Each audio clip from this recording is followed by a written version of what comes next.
Всем привет! Мы отправились в летнее путешествие, и нас ожидает новый цикл роликов на моем канале. И надеюсь, он принесет много новых интересных видео.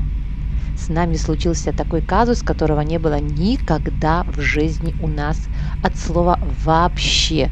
В спешке мы забыли сумку с продуктами, и об этом мы, как бы сказать, вспомнили или осознали только в поезде. Поэтому первая станция, которая была, ну, как сказать, более-менее продолжительная, это был Краков, и удалось спуститься в Бедронку, и то, что успели купить, это только хлеб и воду, и больше ничего. Вот на таком выживании мы будем сегодня ехать до конечной станции. Здравствуйте еще раз, мы уже на месте. Кто смотрел давно мои ролики, уже, наверное, догадался, где я нахожусь. Но почему, расскажу вам немножко попозже. А сейчас вот идем по улице и увидела такую Волгу. Как из фильма «Берегись автомобиля», наверное, но в таком необычном раскрасе. Сейчас покажу вам эту машину со всех сторон, потому что такой раритет уже встретишь очень редко или на каких-то, скорее всего, выставках старых машин. Вот такая Волга. Регистрационный номер есть, но не думаю, что на ней кто-то куда-то ездит. Просто так стоит. Итак, я нахожусь уже в центре города, и кто, как я уже говорила, со мной давно, наверное, догадался, что приехали мы в этот раз опять в город Львов. Причин несколько. Одна из них – это частное приглашение, по которому мы приехали, и я приехала также не одна, а с членами своей семьи, чтобы погулять, посмотреть, ну, как сказать, провести время. Ну и также есть несколько вопросов таких, как сказать, профессионального характера, которые при случае тоже можно решить. Но основная причина – это то, что нас пригласили просто в гости. Не знаю, как это все скажется на съемке видео, потому что когда я в группе с родными, мы больше разговариваем, делимся впечатлениями, кто-то нам что-то показывает, вот. Но буду стараться для вас все-таки снимать. Сейчас я нахожусь на улице, которая ведет нас к главпочтамту. Поговаривали, что этот дом продали. Сейчас мы посмотрим, что же там на этом здании написано. Вот идет группа туристов, детей. Вот такие двери, массивные такие. Сейчас воскресенье, это все закрыто. Но, как вижу, что надпись главпочтамт еще существует, значит, почта здесь работает. Ну, возможно, продали часть этого дома, не знаю.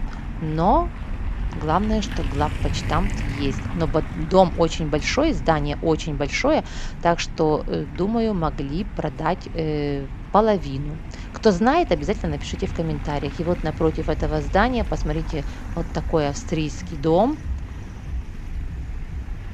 Очень интересный такой, характерный для этой эпохи.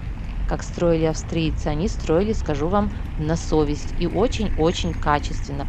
Мне удалось побывать в нескольких таких домах, там квартиры очень и очень комфортабельные, и свой шик и блеск даже сохранили до современности. А это что-то таки, да, значит по сравнению с современными домами. Вот я перешла улицу, нахожусь около картинной галереи. Она сейчас почему-то закрыта, от слова вообще написано, что закрыта. А этот дом находится напротив библиотеки, научной библиотеки, которая сейчас вот находится. А раньше это была также такая библиотека, но называлась она Оссолинеум. И я об этом уже рассказывала. Эта библиотека переехала во Вроцлав после войны, но не вся. Ну, я не знаю, какая часть, но все-таки часть этих собраний осталась здесь, вот, во Львове, и все не передали полякам. Этот дом Мне очень нравится. Я его уже не раз видела. Посмотрите, как его отреставрировали. Какая красивая входная дверь, симпатичная вилла. И всегда, если я хожу около него, я его показываю своим зрителям, потому что домик очень такой характерный, уютный, и очень приятно, что его все-таки отреставрировали. Вот такая улочка, которая очень-очень остро идет вверх. И здесь вот такие дома. Вообще Львов располагается на холмах, поэтому приходится ходить то вверх, то вниз, то вверх, то вниз. Забежала в очень популярную сеть продуктовых магазинов, Близенько называется, то есть близко. Они на каждом шагу буквально. И хочу вам просто показать, какие сейчас цены, потому что люди спрашивают иногда: покажите цены во Львове, вы только гуляете. Ну вот, зашла показать эти магазины, как я уже сказала, на каждом шагу. И есть побольше, есть поменьше. Это, конечно же, цены в гривнах, поэтому можете перевести. Я не смотрела еще, какой курс доллара, потому что во Львове нельзя, мне сказали, нельзя показывать на этих, как они, на обменных пунктах, какой курс валюты, надо как-то заходить, спрашивать. Я еще не успела это сделать, поэтому показываю вам в гривнах. Если обмен на злотые, то это где-то 1 гривна 9 злотых, так грубо говоря, 9 злотых, но для удобства можно даже 10 считать. Вот. А как другие валюты, я вам не подскажу. Вот даже польские продукты вижу присутствуют в этом магазине. Хотя скажу вам, что во многих магазинах вижу польские продукты.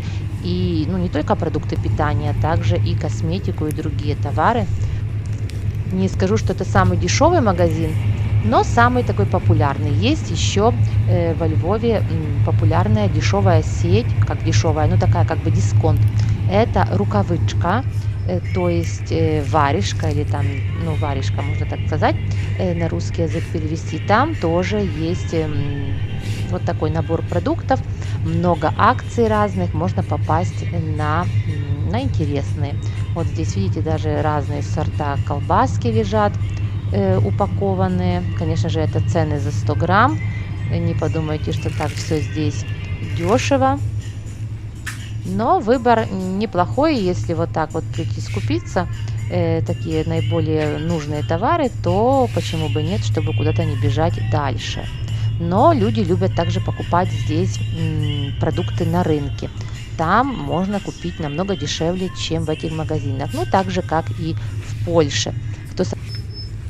Людей сейчас в магазине довольно много, неудобно снимать, но все-таки еще вам постараюсь показать. Вот линейка кофе, какие цены на кофе. Вот такой кофе львовский уже появляется также в Польше. Но более-менее можно сориентироваться. Конечно же, здесь намного меньше продуктов, чем вас интересует, но хотя бы вот так коротенько я вам показала. Так что ждите, друзья мои, новых роликов. Со Львова будет много, надеюсь, интересно. Поэтому ставьте лайк, подписывайтесь и заходите на новые ролики. Пока-пока.